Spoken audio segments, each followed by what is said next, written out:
All right, we're back. Sorry about those difficulties. Thank you for bearing with me. You're all a bunch of good sports. I do appreciate that. I'm just going to send out a little tweet real quick so people know where we're at.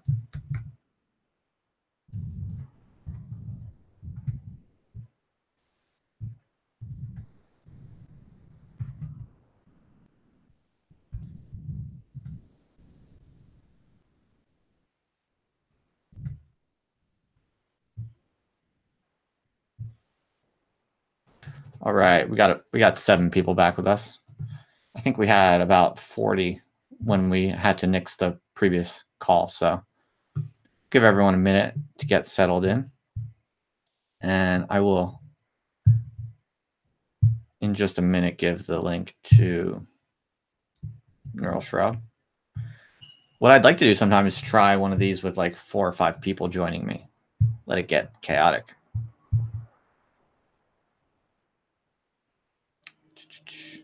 All right.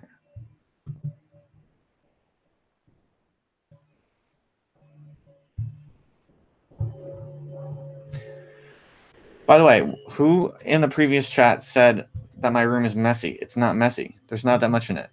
It's pretty much empty. There's like some stuff in the corner there, but it's all organized. Come on. There's just don't have that much room. It's a small house. See, I have my little boxes. Come on. I somehow doubt everyone watching this has super clean rooms. Please. I know you. I know you better than you want to believe that I know you. I collect extraordinary amounts of data on all of you. I have huge databases right now gathering all kinds of information about you all. And I have multiple, highly sophisticated machine learning models in the cloud basically running right now, telling me everything I need to know about all you people. That's how I'm able to basically develop all of my thoughts and content to maximally reflect your deepest desires. One sec, just getting the public chat out. Where you at, bitches? I gotta be able to follow the public chat. All right, if you haven't done so already, please, just because people probably got lost in the previous room that we were in, so please, tweet out like the link to this correct watch page that you're at right now. So anyone who might have gotten confused in the transition know where we're at now.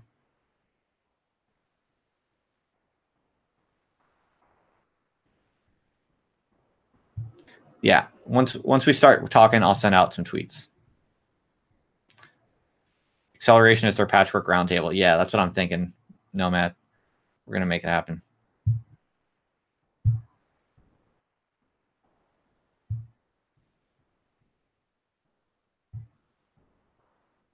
All right. All right. All right. The room is filling back up. This is good. Wow, you didn't tell me my hair looks crazy. Sorry, it's a little wet. It's not dirty. It looks dirty. It's actually the opposite. It's just wet. I would not give you anything less than the best, people. I shower for these. Just for you. I have no other real thing to shower for right now. But I shower for you.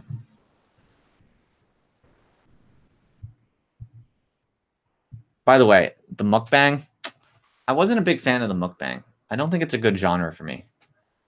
Because once I ate like 5 tacos, my, the blood sugar gets fucked up. You can't really think thoughts very well. So I wasn't a huge fan of it. All right, so we're almost back up to the level that we were at before we had to split. So people will be back. They're coming. We're at 25 now. Soon it'll be 26. Then it'll be 27 and so on. So I'm just going to go ahead and invite in Neural Shroud. And then I'll whip up a little tweet. And that will be the milkshake that brings all the boys to this yard. Boys and girls. Sorry. All right. By the way, in the previous chat, who said someone wrote in the comment that emails were getting shown, but what were you talking about?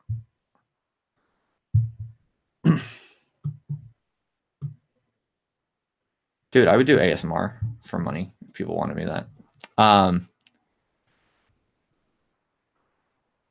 Nice to know your university professors don't shower for 3 months straight. Yeah, in the summer I don't shower unless I have to. The only times I shower are after I work out. Which for me, I'm relatively healthy and in good shape, so that's fairly often. But if I go a few days without working out and without doing a live stream, I won't shower at all. What emails were shown? Like whose emails? Mine? Oh, that was just my email. And that's not private, so it's all good. Can I do the dancing alien dance? The fuck?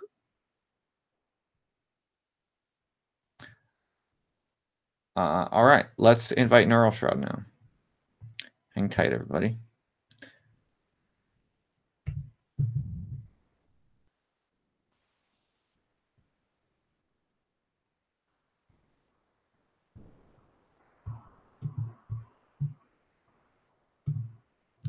All right, any minute now, we will be joined by the most neural of shrouds.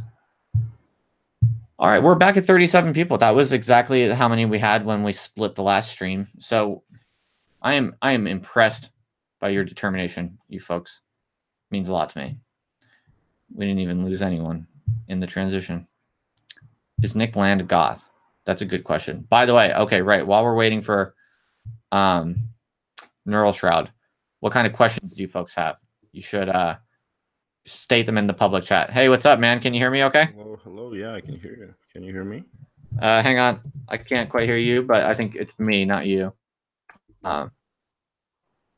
Tracy, what do you mean accessing the correct stream is not easy? Is the old one still like available? 1 sec. All right, Neural, can you hear me? Yes, I can hear you. Can you hear me?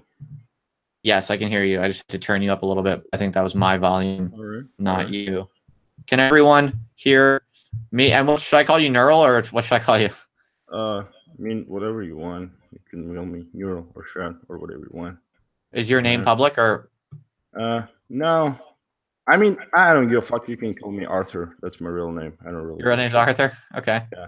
No pressure. I mean, I don't care that much. I don't think we're going to talk about anything too devilish unless you want to, but all right. So if my sound is loud or quiet, you can tell me. I can try to fiddle around here. Yes. Okay. Can anyone in the chat tell us, are the levels good? Am I the right volume? Is Arthur the right volume? And is everything cool? If there's any problem or anything that needs to be fixed, just tell me in the public chat. Johnny Gentle says too quiet, but then Eric says good. So I think Johnny Gentle's trolling. All right. I'll be keeping an eye on my levels during the thing. Yeah. So Ashley says you could be a little bit louder. You could just turn your mic sensitivity up. All right. Just a second.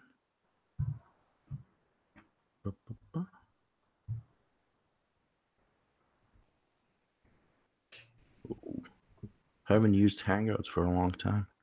Yeah, it's pretty good. It's super easy and works really well. It's very robust.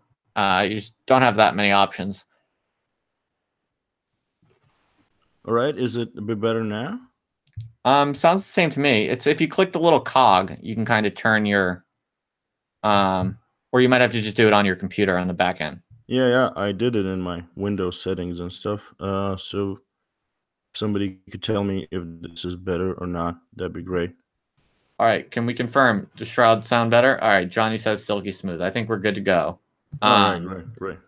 All right, so you're not the only one now who has you're not the only like anonymous avatar type person on the internet who has chosen through no pressure from me whatsoever to face dox themselves and name dox themselves. Xenogoth actually in the house, who I see in the chat, he did the same. So what was it? You just felt like kind of coming clean, being yourself, or what? There's a saying in the internet circles that you shouldn't waste good OPSEC on places where good OPSEC that doesn't matter that much, where it isn't vital. So really no point in wasting the energy in keeping me anonymous in places where it doesn't matter that much. Cool. That's good attitude. I'm not doing any illegal shit here, so right. Yeah. Definitely. We got some questions pouring in already. Sure. But you and I can kind of go at our own pace. We don't have to deal with the questions, or we should, but as we please. Anyone else has questions, start typing them in. That is always good for us to give us fodder to talk about. All right. I'll try to monitor the chat, but I have only one monitor right now, so that's kind of a pain in the ass. But I'll try to sort of monitor the chat. Yeah, it's totally up to you. I got an eye on it, so it's all good. All right, cool. So cool. So what's going on, dude? How are you doing today? I'm all right. Just went out drinking with my work friends, and it's late, and it's good. I mean, it's a nice end of the summer, relaxing. Nice. So are you drunk? No. Okay, but you just did a little drinking before with buddies. Yeah. I mean, that's all right. That's cool. I kept the podcast in mind. Didn't get too shit faced. Hey, I mean, it could be good for the podcast to get shit faced and be the first person. You could be the first person to come on super drunk. That'd be pretty funny. Yeah, I can do it next time. Was it a fun social? Yeah, of course. We have some co-workers that work in different countries. They sometimes come into our country. We get to show them around, and they show us around their country. It's fun. Cool. So can you tell us where are you roughly? Like what region? I'm in a dead necro state that's called Latvia. It's a little Baltic country. Nobody gives a fuck about it. Not that they should. Oh, so are you Latvian? Yeah. In a passport, I'm technically Latvian. Where are you from originally, if you don't mind me asking? No, I'm from here. I'm just mentally checked out of this place for a long time now. So okay. Where are you mentally? Like in cyberspace? Whatever that's not here. Maybe Cyber Canada. Cyber Canada. Yeah, Canada seems like a cool place. Nice. I hope this conversation produces some like theory fiction about a place called Cyber Canada. Cyber Canada. Shit, I shouldn't have given it away. Now I can't write about it. Man, this is so interesting. Like meeting people for the first time, like people I've interacted with a lot on the internet, seeing their face and like knowing your name and learning what country you're from and stuff. It's fun. It's cool. So thanks for sharing all that. So, all right. So what do you dislike about Latvia so much?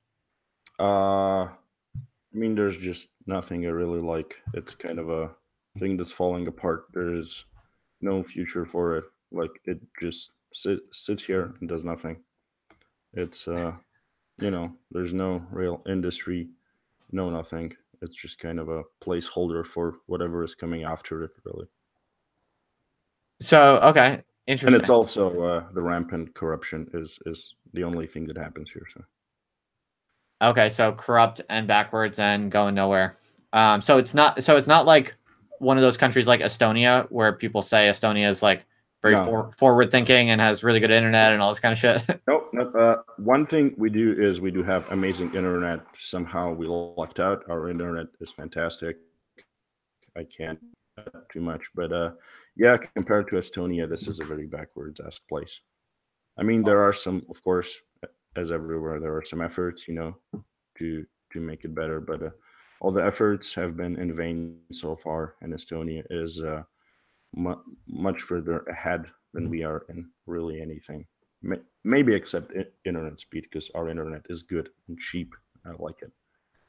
Okay, interesting. So one of the first questions we have is Meta Nomad wants to know if you lift. Oh shit! Well, I do occasionally, but not that much. I used to do more, but some health issues and stuff, and I still do, but not that much. All right, I'm sure Meta Nomad approves of that. Someone says you seem swole for an accelerationist. Well, I don't write that many blog posts, so I don't have to spend that many hours in front of a computer, and I'm also a D grade accelerationist. So I'm working my way up the ladder. I'm gonna drop some muscle weight. So someone says if you're Latvian, do you like hockey? I mean, I like it as a game. I'm not super into it. I do watch the World Cup when it happens, and I do sometimes go watch some live games when they happen here because it's like a big thing. It's pretty fun. But I'm less into hockey than an average Latvian, I guess. Okay. Do you think Latvia is under threat from Russia? I mean, kind of hard to say because if we were under threat, we'd be just flattened already. So like, there is no threat that is like I don't think anybody has to threaten Latvia. They just have to take it. And I think when Russia needs the geographical position for ports and whatever, they'll just take it. There will Do you be think no Latvia would be better off if it was taken by Russia and a accelerationist, Duginist empire? Uh, I don't think anybody would be better off if they were taken over by modern Russia, to be honest. Hmm. That's maybe just my sort of Latvian roots speaking into me, sowing the anti-Russian seed. Okay, fair enough. Those are all just little icebreakers, I guess. Now let's talk a little bit about you. So you are a programmer, is that right? Maybe you could tell us a little bit about Yeah, your technical and kind of professional background. I mean, yeah, pretty straightforward. Computers were cool since I was a kid to me, so that's all I do. I just sort of fiddle with computers and do it professionally now for quite some time. So do some software architecture and development and engineering and stuff. Cool. Do you do like freelance remote work or do you work for a corporation or what? I don't do freelance remote work because it's sort of it's two jobs in one. You have to manage yourself and then you have to do the job, which I Yeah. probably don't have the patience for. So I just work for companies and try to build my own stuff on the side, Oh, so like almost all programmers nowadays do. Really, you do what, like web apps and stuff of your own design for that make money themselves or what? yeah. I mean, I try to. I don't get incredible amounts of money, but yeah, I try to build some businesses that are sort of self-sustaining and at least a little bit useful to somebody. Oh, that's cool. That's awesome. Back channel. I'd love to see more about what you do because I'm like a neophyte programmer. I'm not as sophisticated as you probably, but I know enough and I'm good enough of a self learner that I can kind of like teach myself how to make simple stuff. And so yeah, I've like experimented with some stuff like that, but I'd be curious to see what you've done or whatever. Cool. So all right. So um how did you get into this whole like strange world that you and I kind of found each other in?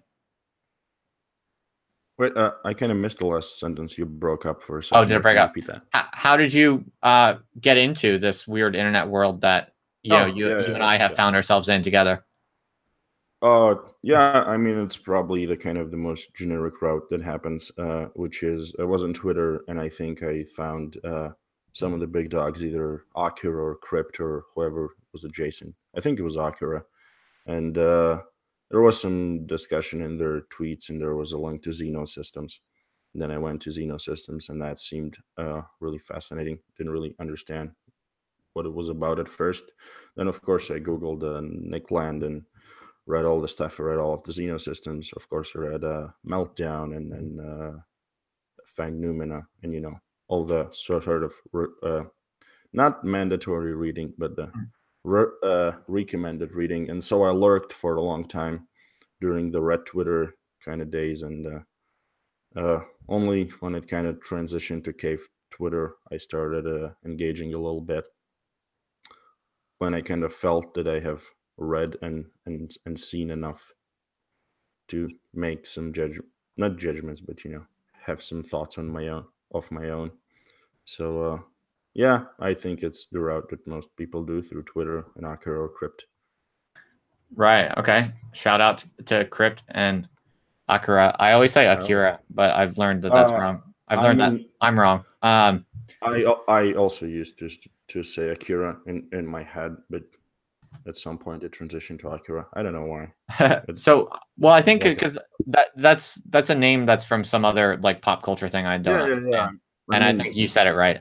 Um, so we could cut into a bunch of interesting topics however we want, but one more or less fine way to do it is to start with one of the questions that we got from the sure. top here, which is,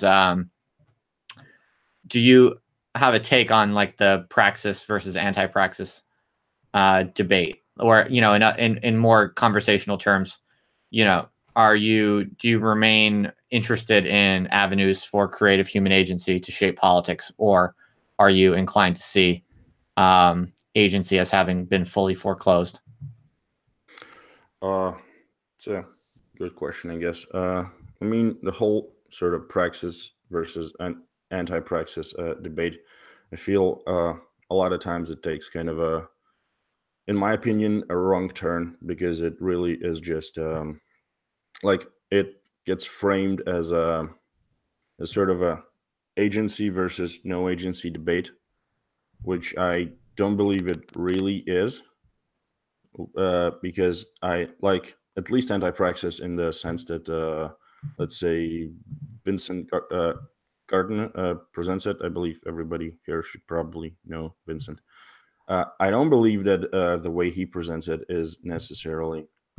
Uh, I don't believe that his anti-praxis necessarily cuts off the sort of the idea of agency at all. It doesn't say that humans don't have any agency. It just says that that agency can be sort of abstracted away and can be seen as serving some another purpose, which doesn't mean us not having an agency. It means that this agency is serving someone else. Which, like for example, an example I've been overusing in the past few months on Twitter, I think, which is our body cells. Our body cells, they just do whatever they're doing.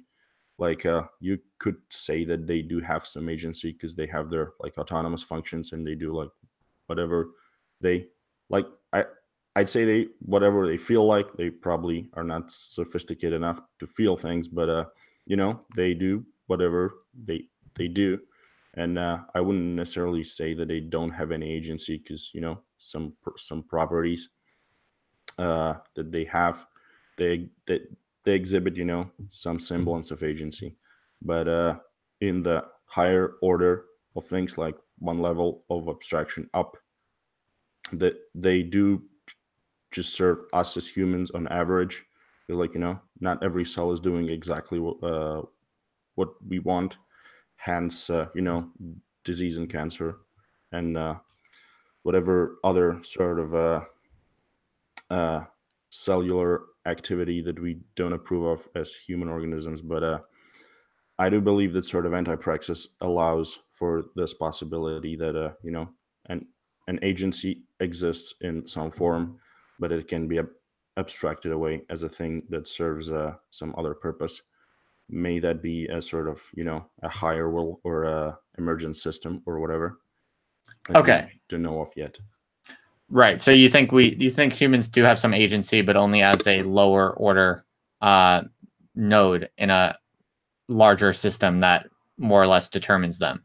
Yes, I mean, that is not what I'm convinced of. I think that is an option. I think that is an option worth exploring, which is kind of what I'm into accelerationism for, which is kind of the thing I'm interested in, is the possibility of a higher order system.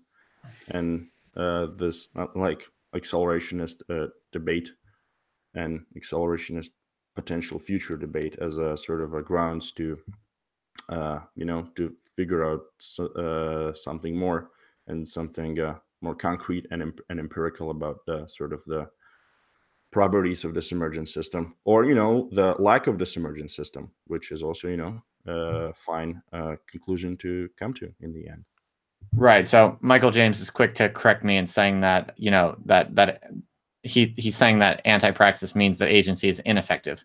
I mean, I think these are open questions still, but maybe you could say a little bit more, Neural Shroud or Arthur, if I may, about what, like, where do you see this going? Where do you see it playing out?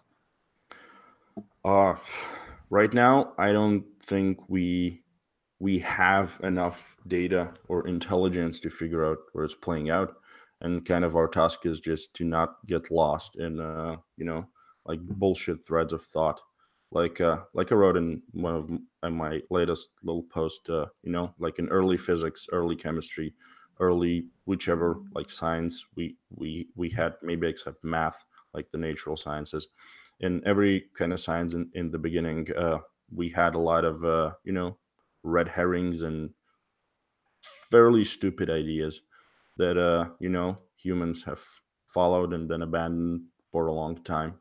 Alchemy and whatnot, and just dumb ideas about astronomy or physics, or the basic sort of the basic ideas that are in the foundation of every natural science. We have gotten wrong every time in the beginning, so maybe this time we can try and have some self-awareness. And I believe that right now we just don't have enough good ideas and good information to sort of make a confident judgment. I think we just should accumulate data and discuss and sort of sharpen our ideas as we go. Yeah, I like that. I mean, especially as a social scientist, that definitely flatters my own priors. Do you have a sense of what types of data or what types of experiments or research agendas would most immediately, in your view, be kind of most profitable?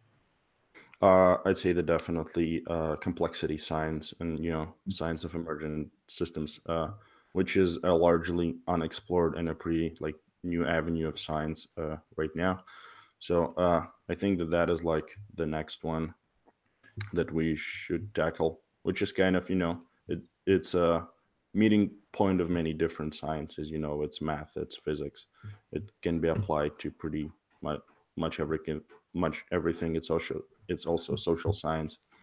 It's really everything. It's economics. It's whatnot. And like I do believe that we have enough empirical data to do a meaningful analysis of emergent systems, but we just don't know that we have it yet. I mean, we don't know which data we have. We just have so much data, and we don't know what to do with it and in which way to approach it. Hmm. So I believe we do have enough economical and sort of social data to draw some good conclusions or to find some interesting patterns in. But for that, we need to advance complexity science to sort of advance these methods of weeding out the good stuff. That's interesting. That's very interesting. So, do you have any hypotheses about kind of like specific hunches you have that complexity science would be able to bear out, possibly? Uh, I mean, like I said, it's I try to not make any of these kind of judgments, but the if we just kind of do a quick glance over everything, then capital having emergent properties and being an emergent system, uh, it is a it's not a shallow idea, but like it's not an idea with a lot of proof in the sense that is not like super hand wavy and metaphysical and sort of fictiony. But I do believe that it is an outlandish idea, but I do believe that it has merit, and at least it has to be explored a little bit. I would feel totally fine if it would turn out to be all absolute bullshit and wrong. It's totally fine, and and then we should abandon it. But I think we could and should explore it at least a little bit, which I feel the exploration is the kind of community starting to do, kind of forming the basis for it's kind of a meta science for a potential upcoming science, Hmm. which does not exist yet because we don't have the methods or the knowledge yet. Hmm. That's interesting. That's very interesting. Deleuze and Guattari write about this idea of nomad science and of a they talk a lot about intuitions, and it's very kind of strange because you generally think of science as being the opposite of intuition, especially in a lot of contemporary discourses. Like if you ever read any of the rationalist stuff, psychologists, rationalists, people like this are, intuition basically gets a bad rap nowadays. It's seen as kind of like one of the faultier parts of our mental capacities. And whereas cold, hard, rational, reflective thought tends to be valued more by a lot of people today. And Deleuze and Guattari have these very interesting sections about nomadic science, and they talk a lot about how it would relate to the intuitions. And anyway, it's just very it's very strange, but I've always found it a very supple and fascinating and interesting bit of sections. I don't know how familiar you are with those texts, but the reason I cite them is just to say that in response to what you're saying, like, you know, to have like a genuine to have like refined intuitions about how to manage complexity, in some sense, a lot of people imagine that like good science would be like formal models and formal systems, but actually, given that we are still these kind of like limited meat sacks dealing with a large amount of complexity, what we actually really want is scientifically sophisticated rules of thumb that help us, that are just essentially intuitions. Like we want to know flexible, supple rules of thumb that allow us to like manipulate the environment around us in ways that produce the most desirable effects. But we actually don't, like highly formal knowledge is actually like very vulnerable in complex systems. You could argue that like the more complex society becomes, the more like traditional formal scientific systems actually become quite brittle. And what we actually want is really flexible, fluid rules of thumb for like how to think, how to act, how to behave in ways that generally are desirable, or something like that. That's like that's kind of what the way that I always interpreted Deleuze and Guattari on this idea of like nomad science and their talk about intuitions. But you may or may not have anything to say about that. That was a Yeah, more or less random comment. just kind of a little comment. Yeah. I think, if we're getting into sort of emergent systems slash life forms and complexity stuff, if we're getting into that, we have to agree that we don't know really anything about like consciousness and self-awareness and whatever. We're just kind of, just theorizing about that with actually no real data. But what we do know is that just the brain in the modern kind of model of the human body is just a big pattern matching machine. And a formal model is just a pattern matching algorithm that has like worked until its terminal state, until like it can't sort of discern anything else in the model. But as we know from math and computer science, even pattern matching that is kind of fuzzy and kind of probabilistic, it still works. On average, it is extremely efficient. And if we just take the brain as a probabilistic pattern matching machine, then pretty much like even if you don't come to the terminal state and you don't have a formal model, you still have a good probabilistic pattern matching mechanism, which is pretty much intuition. Mhm. Like if you kind of don't narrow down absolutely everything, you end up with an intuition. And if we approximate that to what we know from math and computer science, then it should still work. Hmm. So like it may turn out to also be complete bullshit, but Mhm. as far as we know right now, I think it at least has merit, to be trusted and explored a little bit. So I guess it's no surprise that a lot of accelerationist type people have some sort of programming background. But in your case, I mean, I'm curious, do you, because I think we talked about this actually in the back channels, like, do you find that your background as a programmer kind of colors or inflects your view on society and politics, especially with regard to the types of themes that we're all interested in? Uh, that's a good and tough question. Mhm. Uh, I'd say as as as far as sort of a view of a programmer or a tech guy goes when sort of engaging with cave Twitter or like whichever like adjacent circles we live in sometimes. Mhm. I believe many times like I don't believe there's a big profit or negative side to sort of the tech po- point of view, except that many texts in philosophy, they tend to reinvent some very basic like mathematical wheels over and over, which is kind of annoying, and that's not, only it's pretty much apparent to anybody who is at least a little bit into math or some kind of exact science, which Hmm. in many philosophical texts I've seen sort of very simple mechanisms reinvented again and again, which is it kind of kills your belief a little bit that this could be important, because you see them rediscovering things that were formalized hundreds of years ago.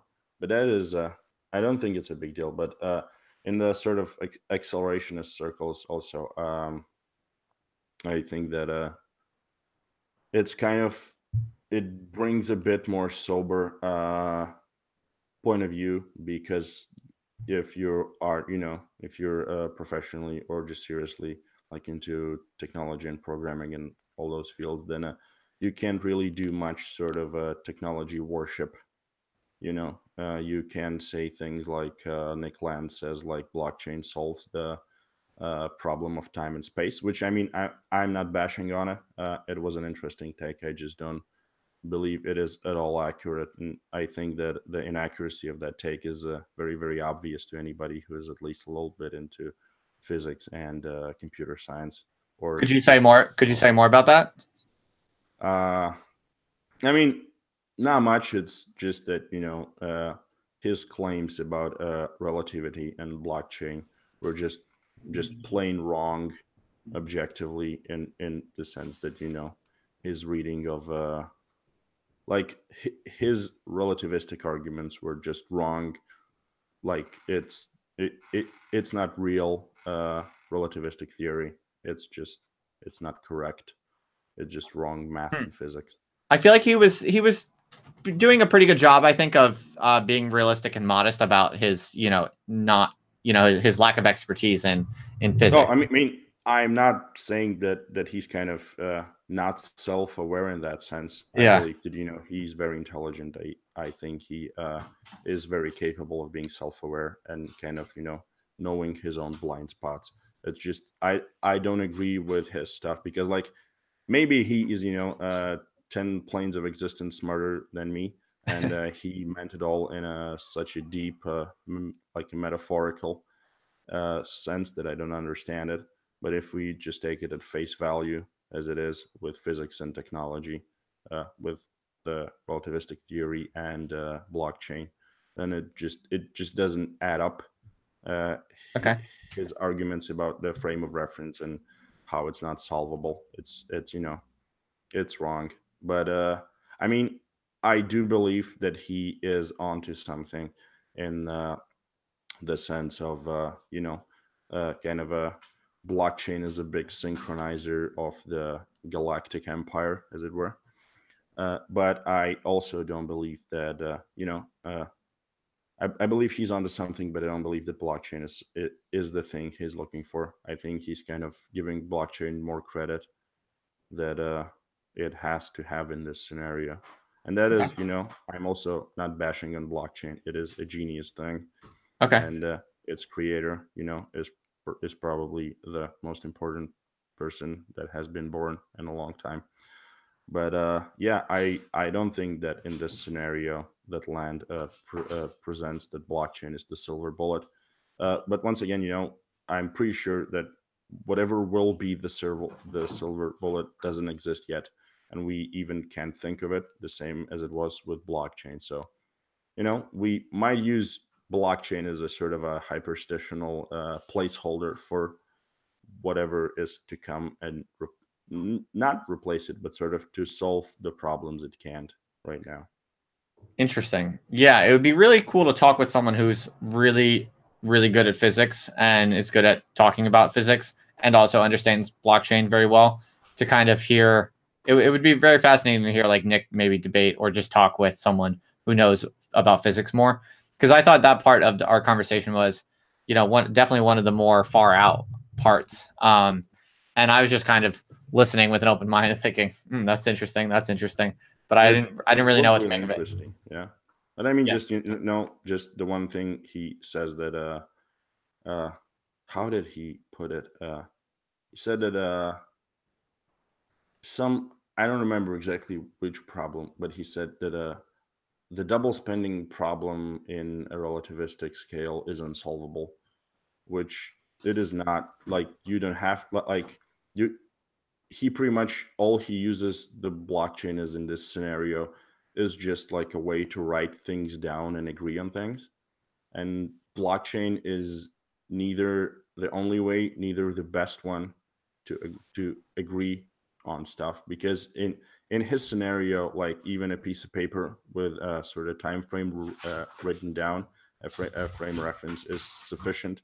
You can just do everything, relative to that, and that solves his unsolvable double spending problem on a Mm. relativistic scale.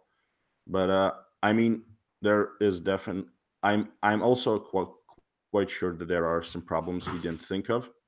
That like there are more maybe unsolvable things that he didn't come up with, and that I don't know of, because I'm not smart enough in physics. Because Sure. it is a very hard problem, and I'm sure there are more problems that need to be solved on that scale that we just haven't stumbled upon yet. Maybe blockchain is the solution to some of them, but I don't think so.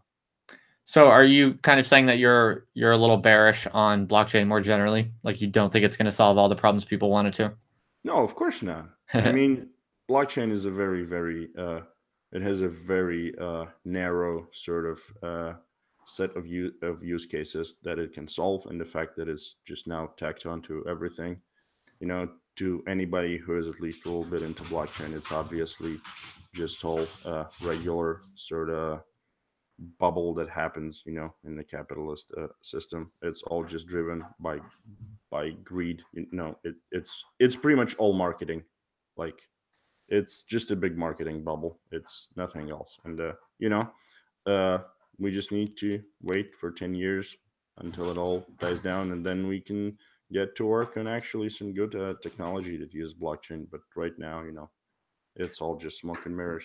So what do you think will be the most significant impacts that will last through the hype?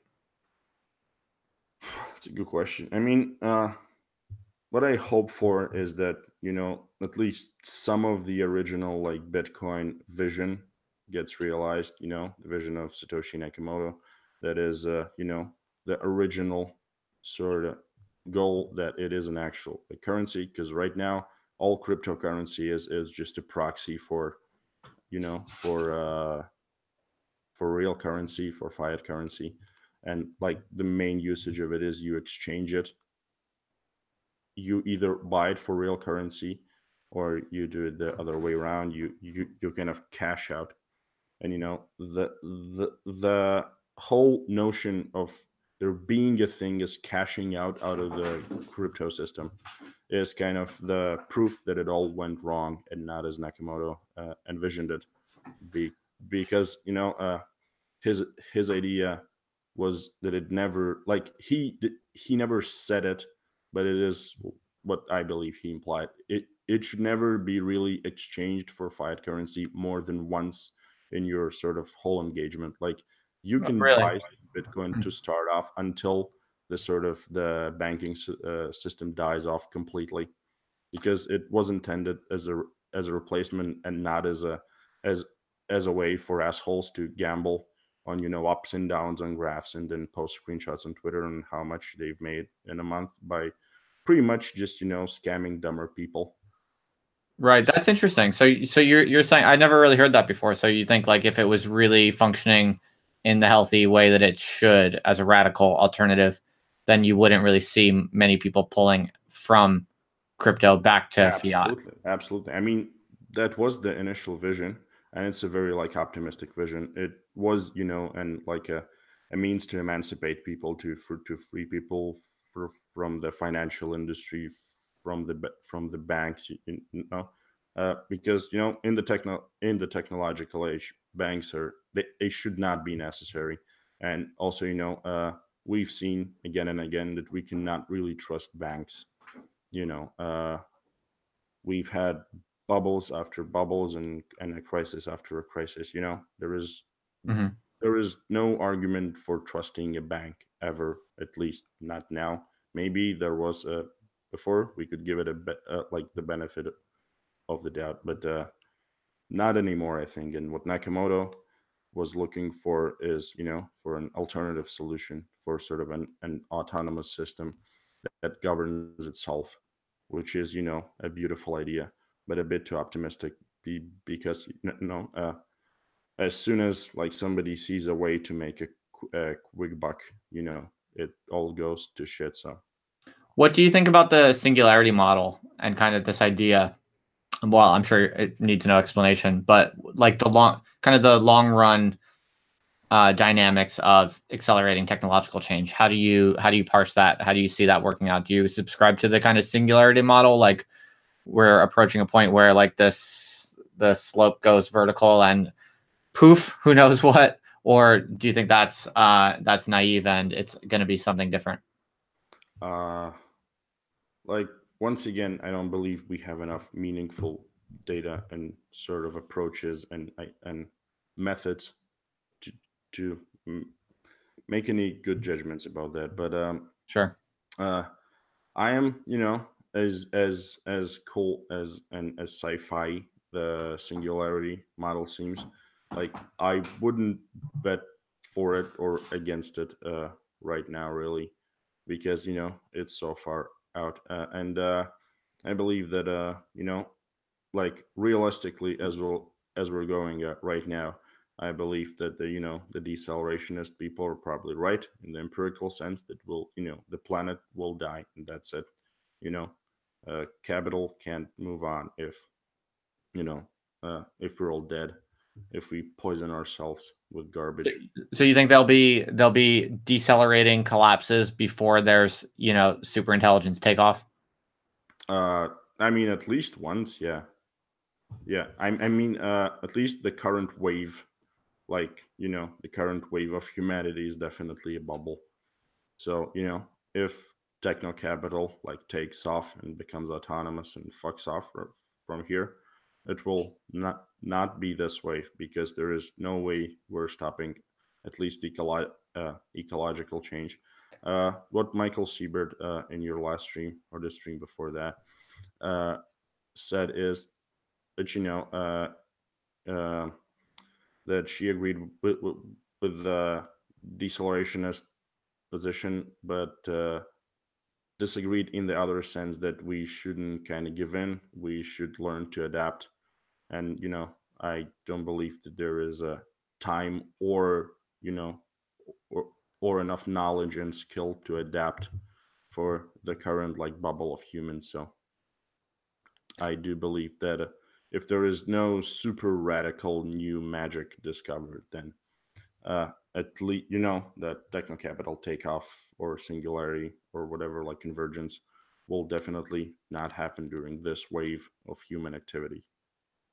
Right. I mean, I think you could imagine a scenario where basically both things happen where, if you look at like the peak oil people, for instance, the message you get from those people kind of, at least as far as I understand it, is that at a certain point, once petroleum really starts to run out, because everything we have that helps us, that enables us to have billions of people on this planet is all predicated on petroleum, Yeah, basically. yeah, And once you lose once you start running out of that stuff, then our ability to sustain billions of people is just going to start plummeting.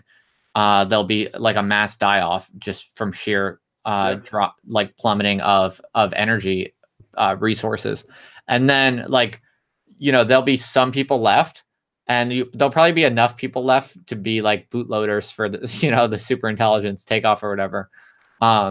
Like in other words, you can probably grant all of the collapse arguments and also think that super intelligence takeoff scenarios are still going to be yes, yes, able to absolutely, happen. absolutely. Like, I mean, that's, I mean, like, if it I'm just saying that, like, if it happens, it's not in this wave. It's maybe in the next or the 10 after that. I mean, it's just gonna take no. We can really sort of add more to this emergent super AI or whatever, Right. until we are sustainable and self sufficient, kind of. on this planet, because you know, while like with petrol, you know, we are just burning the resources with no regard for sustainability. You know, this, as you said, like, you know, like once it runs out, we're fucked. Or maybe even before that, but at least when the petroleum runs out, we're fucked. So Right. uh, until however, any waves of bootloading and new capital and crushing it down, uh, however many waves it takes, we will need to arrive at a place where you know, it's sustainable from the very start. Real quick, I'm just getting a request for me to turn my volume down a little bit and for you to turn yours up even a little bit more if you could. Okay, let me just take a look real quick. I turned mine down a bit now.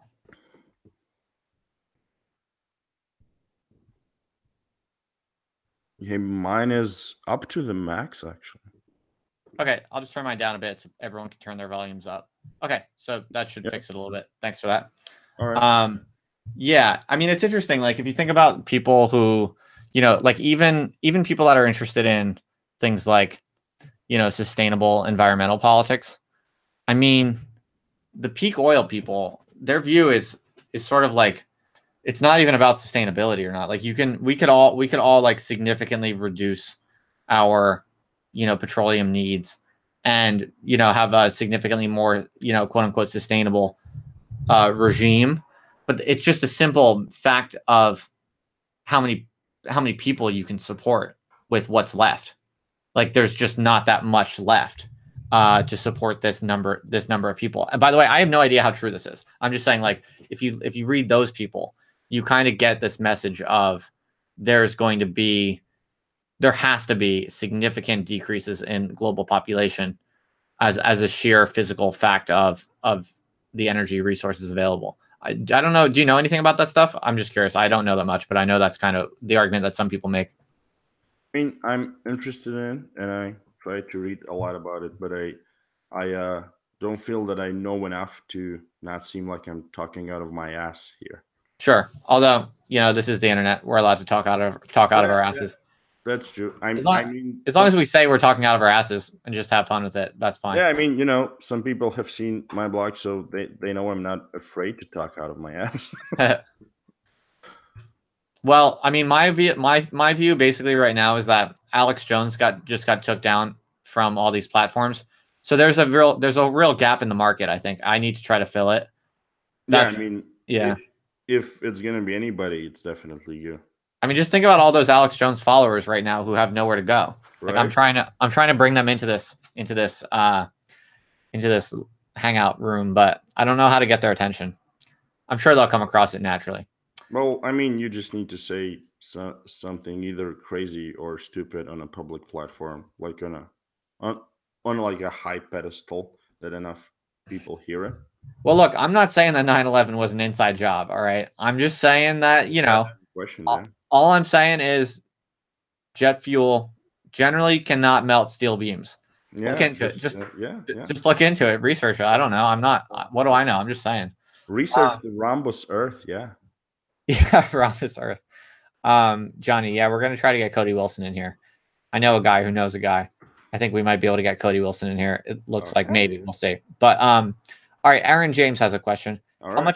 much of ACK or accelerationism is predicated on structural avoidance of these collapse deep adaptation scenarios?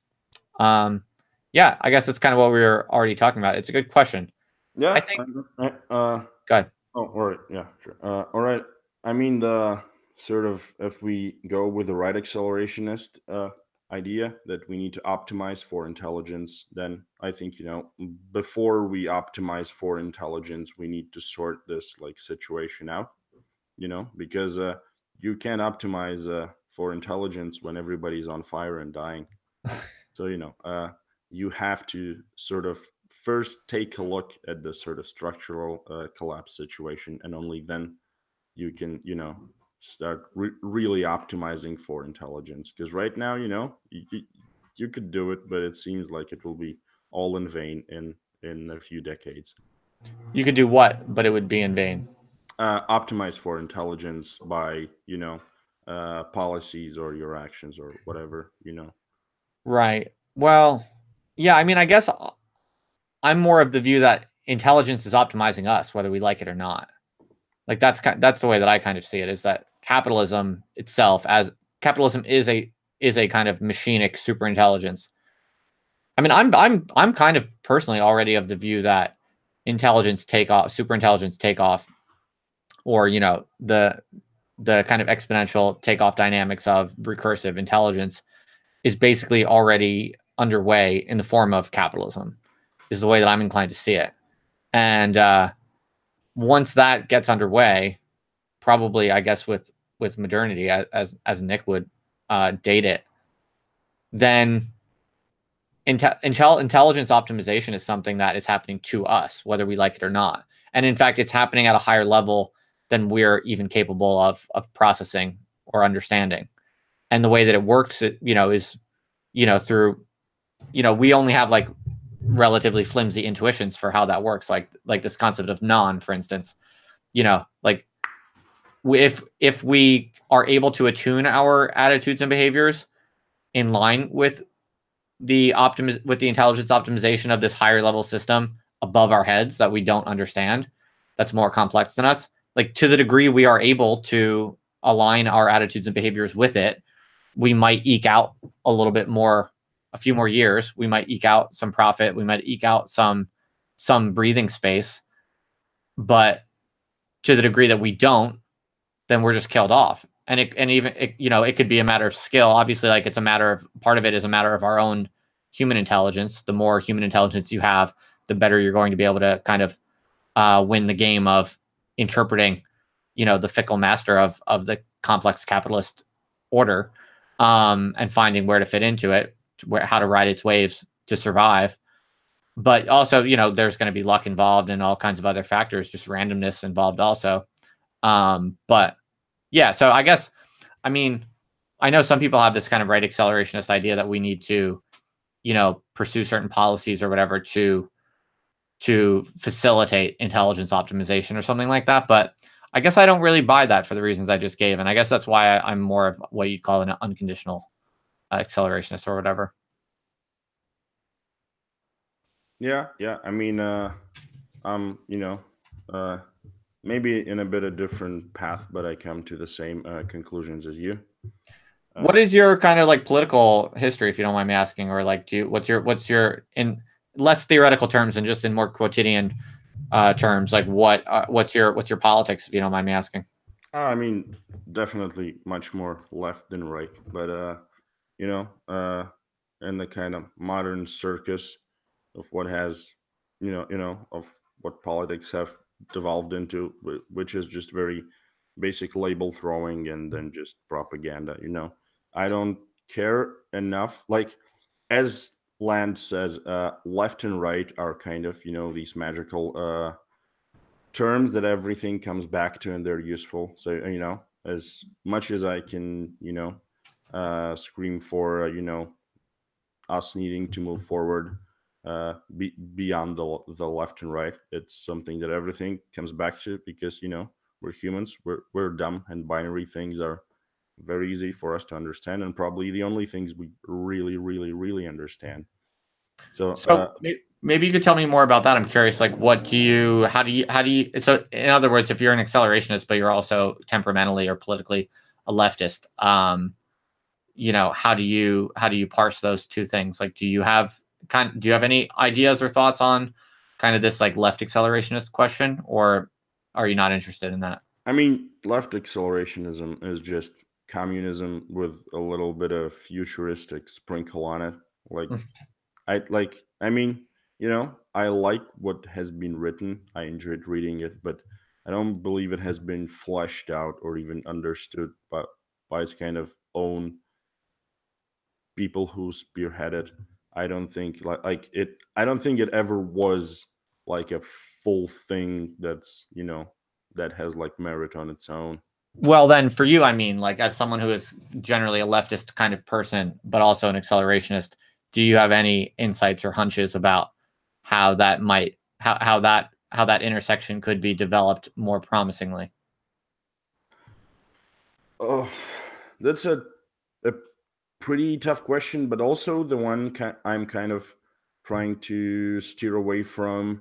Hence, some of my latest blog posts, as not seeing accelerationism. Like, I do believe that, if I say that I'm trying to redefine accelerationism as I see it now, it'll be, a little bit unfair to everybody else who has kind of, agreed on a definition, but even before me.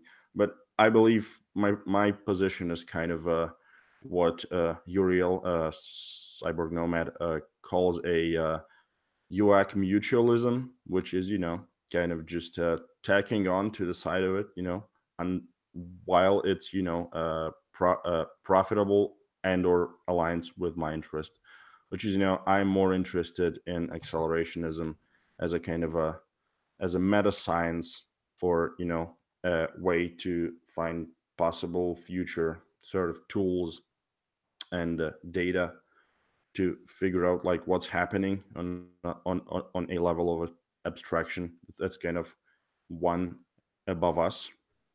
And I don't believe that like really kind of re- it it neither requires or allows for any discussion about policy or like any kind of everyday political things, because it's as Buddhist once said on his blog, I believe, I think it was him, yeah, that if UAC is real, then it is not any more political than physics or chemistry or math, which are not political at all. And of course there are arguments that Cthulhu always swims left, and everything is political, and then you get the whole orthogonality discussion and whatnot. But I believe without that diving too deep into it, it's just it's kind of, it's not that I do not really want to find the sort of the everyday policies that align with unconditional accelerationism. I just believe that it's not applicable. It's not a question that makes sense. It's it's kind of a non thing. Okay. Could you tell us a little bit more about this idea of a meta science? Like, people might wonder what that even is. I mean, it's exactly what I mentioned before. We fucked up every science that we've ever Oh, okay. started, Yeah. maybe except math. And maybe this time we can have some self awareness, and before diving like super deep into it, we can sort of figure out like maybe the routes we should take or not take, or what potential sort of characteristics might the science and its tools and its methods have, which would be a meta science of this maybe potential science, or just a field of whatever. Maybe it will be just one little sort of offshoot of complexity science. You know, we can. I do believe we have uh, enough sort of scientific branches developed over time that we could abstract this knowledge and sort of see some bigger patterns and actually use it, instead of just diving like head into it with some like batshit ideas. Cool. Fair enough. I mean, this is definitely, I think, what a lot of people had in mind in the earlier stages of cybernetics as a kind of modern scientific movement. I'm sure you're familiar with kind of the mid 20th century um, energy that gathered around people like Norbert Wiener and the cyberneticists or cyberneticians, whatever you want to call them. And in some sense, in an obvious way, the cybernetic motifs of accelerationism suggest that there's a strong, I think, consistency or parallel between what you're describing and those early days of cybernetics, and Yeah. insofar as Yep. people were trying to kind of constitute it as a sociology, as a set of networks, as a kind of set of research agendas that were rigorously formalized. Yeah, Um, and if I could just maybe like sure. plug a thing in, Cybernetics was kind of the big word in the 90s and whatnot. And, just complexity science, I believe it just is cybernetics. It just, Hmm. if kind of what we now have as a very young field of complexity science, I believe that like early cybernetics were not completely, but kind of a meta science for modern complexity science.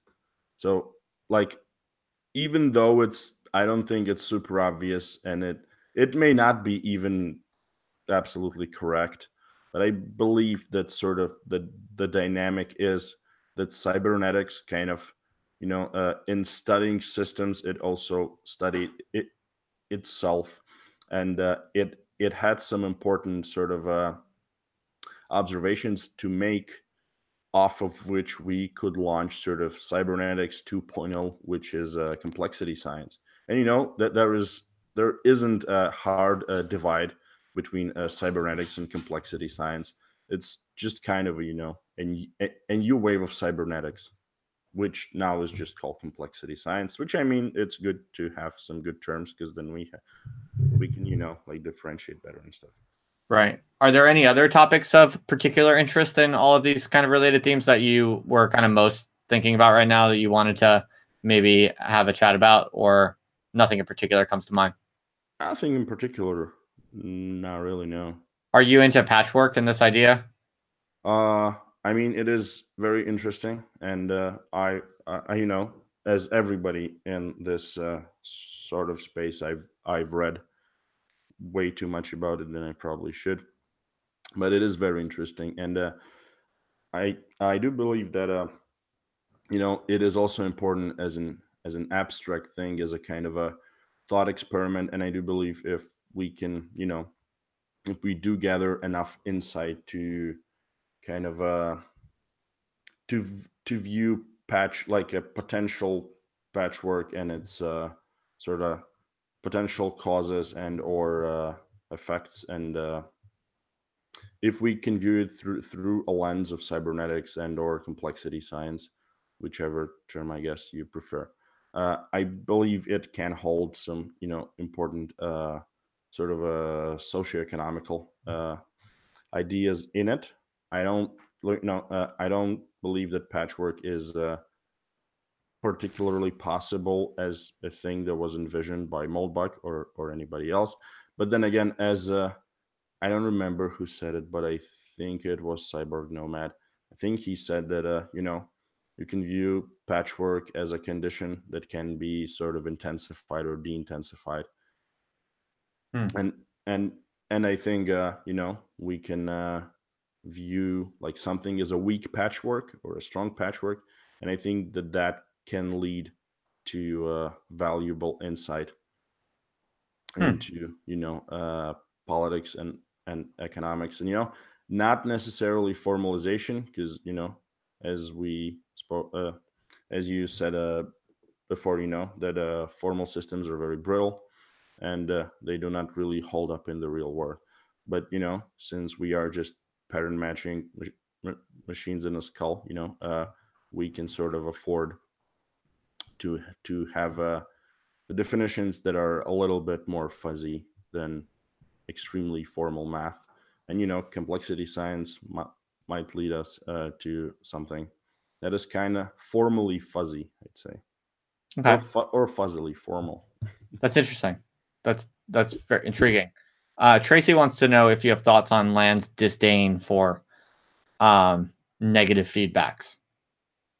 Are you familiar with what he's talking about, or? Yeah, but I don't have much to say about it really.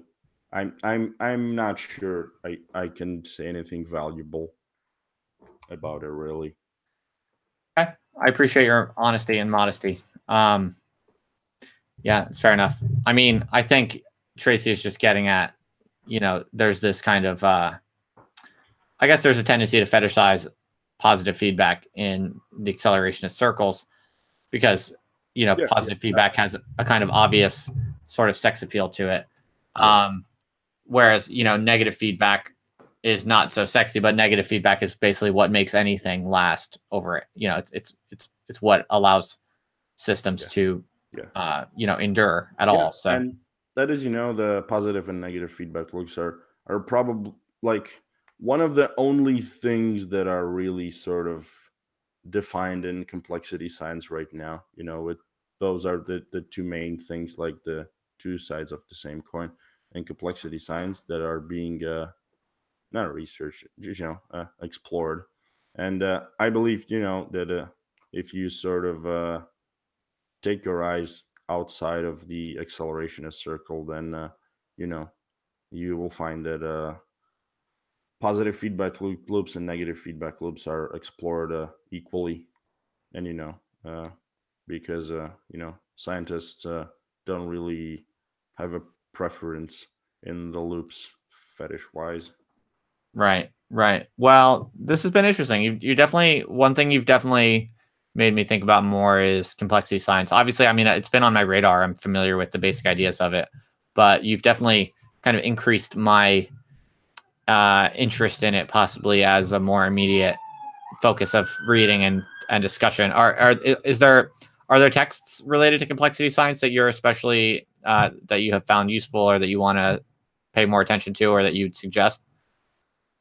uh I mean, if anybody wants like a brief introduction, the guys at complexitylabs.com, .net, .org, whatever, they do a great job at an entry level thing, and then you can just go and read papers. And sort of a word of warning: I'm making this complexity science field sound like a new and exciting, absolutely fresh field of science with unsolved problems, when really it is just an exercise in abstraction in cybernetics and math and whatnot. But I do believe it is, and also I say an exercise in abstraction. I do believe that makes it sound pretty pointless. I don't believe at all it's pointless.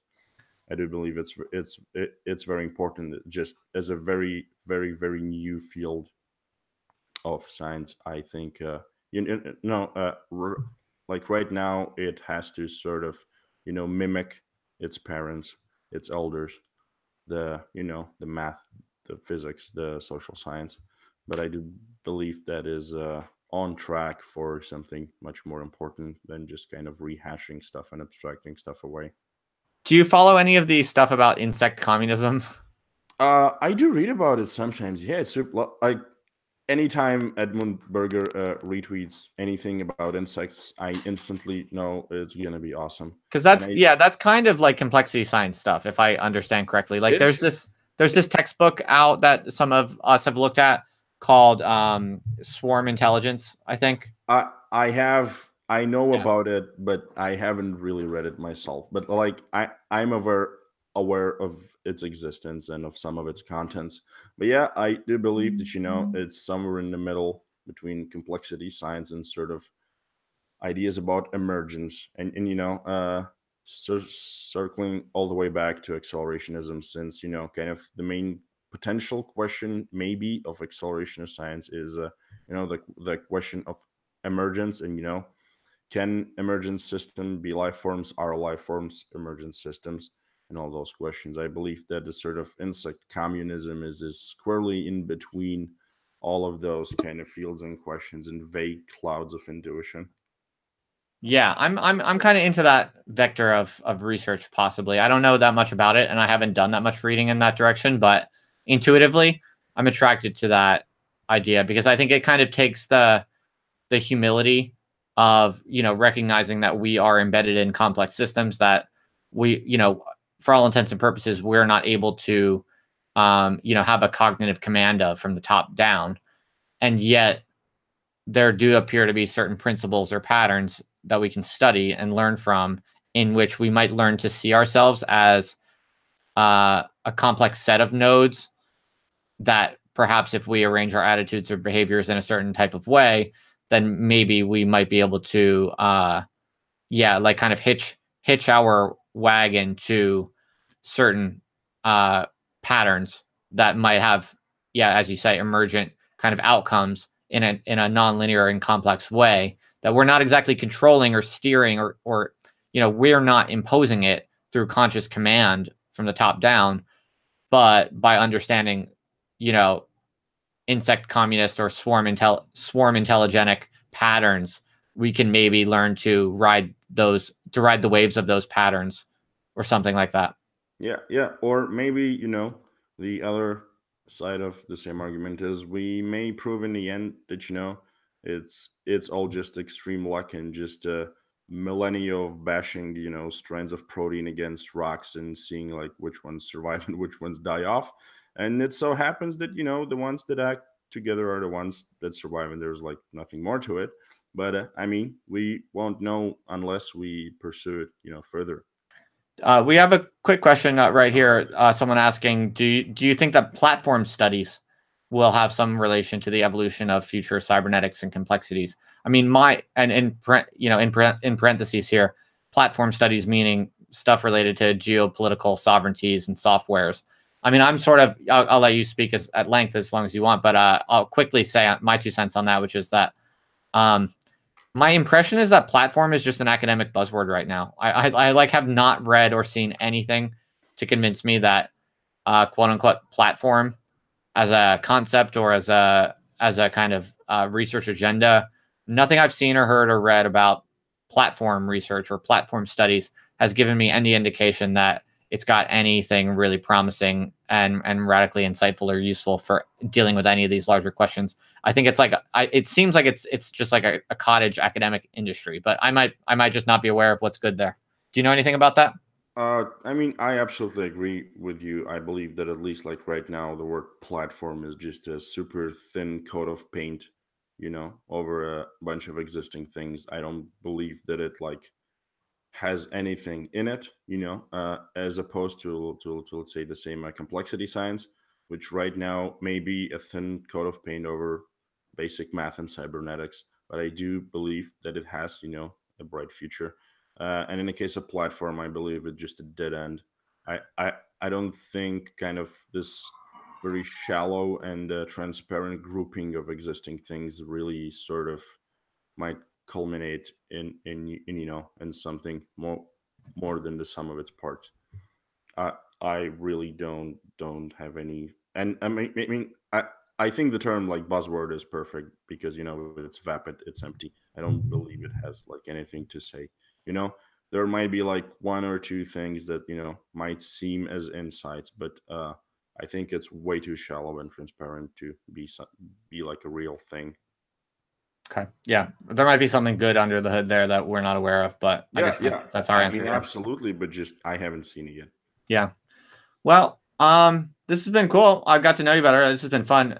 Interesting to talk about complexity science and related issues and to hear more about, yeah, just like where you are and what you're all about. And it's been fun. But I mean, I don't mean to wrap things up too quick, but if there's anything else you wanted to talk about, we totally could. Otherwise, I think we covered a lot of ground, and I'm kind of personally getting a little tired.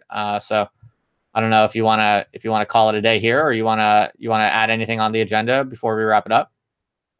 Can't say I have any burning topics really. Uh, I I think we could take a few, questions from the chat if you found any cool ones, and then we can wrap up. Yeah, sure. If anyone wants to ask any other questions, go ahead and shoot now. We'll take them.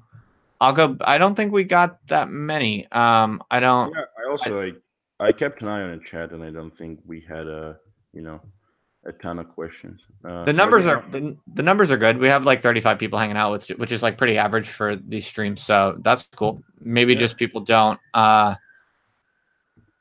People might not have any. People might not have that many kind of preformed questions. I mean, you haven't been. How long have you been blogging? You haven't been blogging too long, have you? No, I actually have no idea when was my first. Like, I mean, I was like lurking and narrating stuff for a long time. My first post in this blog is 8th of January 2018, so it's just Oh, from nice. the start of this year. Oh, so you've written a lot of blog posts though, then in a short amount Uh, of time. Then that's good. Not a lot. I mean, I don't have a lot. Well, I would I'd say say. it's like 10 or 11, 12. I don't know. I mean, I Not more think than that. that's more than one a month. That's not bad for bloggers. I mean, it's hard. It's really hard. People find it really hard to blog consistently.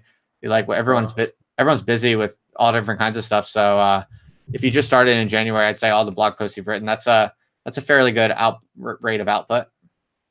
I mean, it's all right. I guess not. I'm happy with it. Yeah, anyway, the reason I'm mentioning it is because since you haven't been blogging for that long, that might be why people might just not, they might not be familiar with your Oh yeah, blogs. yeah. I mean, Yeah. absolutely. And it's not like I'm a major player in the cave Twitter sphere, so you know, Um, I totally understand it. no, but Well, I mean, I people know. are here. So as I said, there's about the same amount of people here as on average. So people are interested. It's not that, but people might just not know what to ask you because they're Yeah, not as yeah, familiar yeah, with your yeah. work. Here's a question we have from Finargle. Uh, how do you install a new ideology? Only through memes. That's the only way. Say it again. Only through memes. Okay, so how do you do it through memes? I mean, it just happens.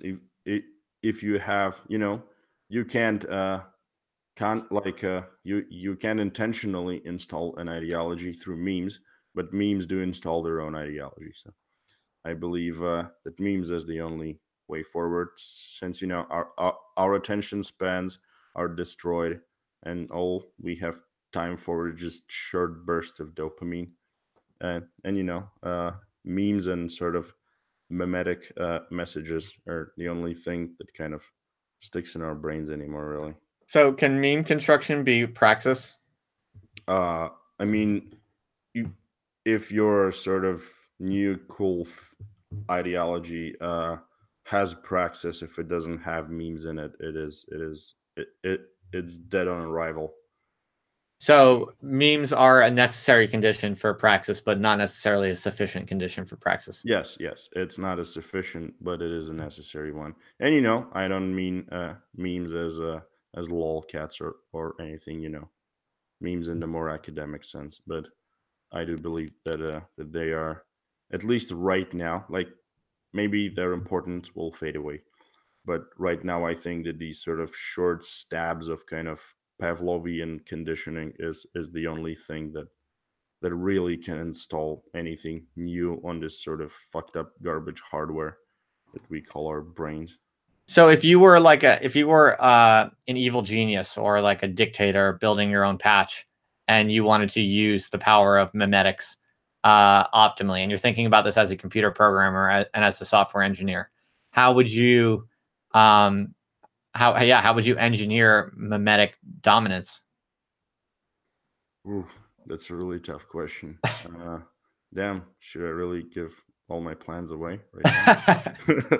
No, but I mean, like, once again, I don't think you can have that much control of it, because if Right. you try and exercise too much control, you end up being sort of a dictatorship equivalent of a unfunny corporate Twitter account that tries to be relatable, Yeah. which is always a train wreck. So I think you just have to, like, lightly nudge the things, and you know you mostly have to align yourself with the ideology that's being installed by your memes than to align it with your interests.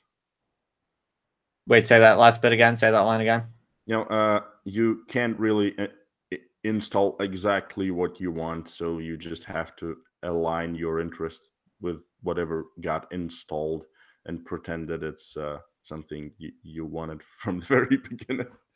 Right. Yeah. It's like if you want to do stuff that produces memes, you kind of have to be doing something that itself is jiving with pre-established uh ruts of memetic significance. You have to be like participating in already underlying memetic significances, and then you just kind of like creatively play on them, and if you creatively play on them, and like if you're able to create something that significantly resonates with the underlying current like memetic substrate, then it can produce new memes or something like that. I don't know. Yeah, you just have to ride the meme waves, and Ride the you meme waves. you know you can pretend for a while that it's something that you have engineered, and then the next wave comes and washes you away, and everybody forgets you. Yeah, or like you can feel like you can be proud of yourself for feeling like you've engineered some memetic process, Yeah, and then you've memed yourself into feeling good. Or what I was going to say was, and then you realize how like the memes were playing you from the beginning. Yes, yes, yes. You know, that's kind of what I was getting at. That like Absolutely. you can only have like mimetic prowess to the degree that you're actually submitting yourself. You're submitting to Yeah. some like larger mimetic force. You can kind of position yourself, adjacent to, the meme stream, rather than command it. Yes, I think you're right. Like whenever you have an attitude towards of command, you're always going to fall into the trap of, as you said, the corporate sponsor trying too hard and just failing. You know. Yeah, exactly. But it's interesting. I mean, to be honest, like this sort of question, like this is a good concrete domain in which complexity science, if studied and understood, could leverage real insights Yes, into absolutely. like to connect a few dots. You know, you could you could basically use complexity science to generate like practical intuitions for how to generate insect communism. Basically, is what that's kind of like one of the hypotheses implicit in I think what you were saying. If I at least the way that I was making sense of it. Yeah, yeah. I mean, if you reach far enough, I guess it is. Yeah, yeah, that's true. Yeah, because if you could like unwind and kind of reverse engineer how like mimetic virality occurs or something like that, Yeah, right? Then, for instance, you could kind of generate like a kind of insect communist, like mimetic, uh, dynamic mimetic takeoff, like super mimetic, takeoff scenarios.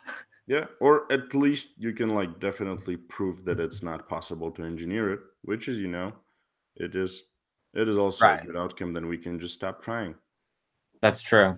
and do something, that's more important or productive. Yeah, or you could even hypothesize. Like, I sometimes think this is what one of the things Deleuze and Guattari are trying to say, which is that, like, if you actually commit to not engineering, like if you commit to not commanding, Yeah. but you still move forward with creative intensity, like that's a very unique and specific mode of behavior that has unique effects and implications. I think, you know, so like you could actually argue that um, to be a real generator of mimetic influence or mimetic impact, the first step is genuinely and authentically refuse to try to command anything. And then also proceed as intensely as possible on like some autonomous, non-instrumental, non-commanding type of project. And in that, like, there are some reasons why it kind of stands to reason that non-commanding, non-instrumental types of behavior actually tend to produce their own, you know, unique edge in like attractiveness and mimetic, um kind of mimetic, what's the word I'm looking for, mimetic traction. Yeah. I mean, it's the basic, thing of how to try it the hardest is, you just stop giving a fuck and you seem cool. That's right. You don't Yeah. try to be cool to become cool. Yeah, exactly. Like I think do you think that there's like a is there a complexity science like explanation for that? I mean, I think that there is, in the sense that there is something that will prove this whole sort of argument wrong, in the sense that we are probably right now approaching it from a very, very, very wrong side. Like, I do believe that probably in most things we are, not putting, not sort of de- defining the hierarchy of importance well enough. I do believe that sort of most of our like questions will be rendered kind of non-applicable in a while. But which, I mean, it is kind of the third option. It can be proven wrong and can be proven right, and it can be proven non-applicable, and all of those, are progress. And I do believe that it's, given enough effort and complexity science, we might uncover some mechanisms that we didn't even think about, or we couldn't think about. Right. And it might all be kind of a very, very different thing. You know, it's like a basic example, like the early theories of gravity. You know, before the theory of relativity, you know, we had all kinds of ideas, and in the end, you know, you could say that they made sense during that time, which they kind of did. But you know, once we've uncovered these deeper rules of being, you know, all those points are kind of bullshit. Have, Which I mean will probably happen because you know we probably don't know, we haven't dug deep enough, and we don't know the rules for sort of the atomic scale of complexity right, to right. kind of Have you ever heard of see where it grows from. Palmer Luckey? No, I haven't. What's that? Someone in the chat brings him up. I've never heard of him either, but No apparently idea. Palmer Luckey is someone who I guess tried to do some meme engineering efforts. I've never heard, so it's something we can look up later. I mean, his last name is Lucky, so he probably just lucked out. Right. Nice. All right, man. This is fun. I'm gonna let you go now. All right. Arthur, it's good to know you more personally. Good to put a face see you too, Justin. Good to talk to the name. And yeah, I've always appreciated my interactions with you. You're a solid dude. So thanks for Thank you. being a solid dude, and thanks for agreeing to do this with me. It's been fun, and I hope other people found it interesting. This has been really fun. If anybody wants to, you know, hit me up in the DMs on Twitter and tell me that I'm wrong about literally everything, more than welcome to. At Neural Shroud, it's, you know, the thing that's written in the description. Yep, So, I put a link to your website in the description, and yeah, hit me up on Twitter, hit me up on Justin's Discord. You know, I'm happy to talk any day. Yep, Neural Shroud's on the Discord. If anyone wants to get on that, like I said, just DM me or shoot me an email. You can come on the Discord. Yeah, as Neural Shroud said, if you want to follow up with any of the stuff with him personally, he's down to let you hit him up. So go ahead and do that. And otherwise, yeah, all right. So Arthur, thanks, man. Take it easy, and I'll talk to you soon. All right, see ya. All right, it's been real. Later. Bye. And for the rest of you, thanks for hanging out. It's been real. That was cool. I talk with Arthur a fair lot on the internet, so it's cool he's a real nice guy. Nice to put a face to the name. And it's just funny. It's so funny how you like interact with people online for quite a while, and then you talk with them face to face or even just voice to voice. And it's like you're really kind of cementing the bond. It's cool. You know, even though it's like very types of bonds of varying intensity, of course, but you know, there's nothing like a face-to-face or voice-to-voice interaction to, you know, just feel like you basically like you know someone, at least in that minimal way, but that kind of more official way. So I always enjoy these. Thanks for doing it with me. Thanks for hanging out. Thanks for the questions. And yeah, it's 10:43 here. For some reason, I'm feeling pretty tired today, so not too much energy for any magnificent rants right now, but maybe next time. I'll keep you posted for future stuff coming up. We got streams with Bright Abyss coming up. We got streams with I'm trying to get Contbot. We're trying to find a time that works for both of us. If you really want Contbot, send him a DM, or no, better harass him on his timeline. Tell Contbot to get on here. Tell Contbot to respond to my DMs so we can find a time that works. Oh yeah, Bright Abyss is Michael James. I forgot who's in the chat. I can't keep track of all these people. So yeah, Bright Abyss will be cool. Looking forward to talking with you, Michael James. And yeah, we're trying to line up Cody Wilson. We'll see. I'll let you know. But if you want Contbot, please harass him and tell him to respond to my DMs. He said he would, and now we're just trying to find a time. So yeah. Anyway, thanks, folks. It's been real. We're going to keep these going. Sorry again about the technical difficulties. I got to get my computers and all that kind of stuff sorted, but that's why I have to do all this experimentation now, so I can get it figured out before we get bigger names, you know, before we get special, important people who would be highly impatient with technical difficulties. I have to hammer out them now when I'm having these conversations with people that I know who are relatively, you know, already in my proximate circles. So yeah. All right, folks. Thank you. Take it easy. I wish you the best. Don't do anything I wouldn't do. And I'll see you next time.